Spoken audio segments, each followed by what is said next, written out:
Men o'ylab qarasam, ukamga nisbatan sal yomon aka ekanman. Sal unaqa ko'p emas. Mana misol sizlar akalar, men ukalarni eng kulgili qaysi sabab uchun urgansizlar?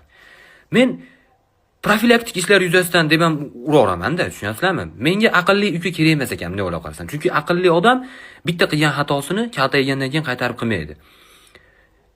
Bu o'zi emas. Har safar ukamni urish uchun yangi pistirmalar o'ylab topish bu. 700 marta ukam tushunib yetdi, ertalab meni uyqudan turgizish bu uni ishi emasligini. Tushunyapsizlarmi? Bu o'rganib olyapti o'zi.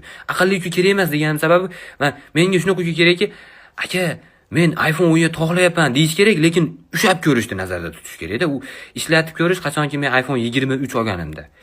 Shuning uchun ham ukalar yosh katta bo'lgani sari kamroq kaltayishni boshlaydi, bilasizlarmi? Yosh katta, qari chol aka-ukalar bir-biri bilan urushmaydi.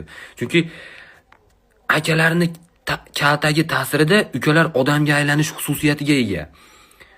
Zo'r gap bo'ldi. Shu gap uchun ham bitta ursam bo'laversa kerak.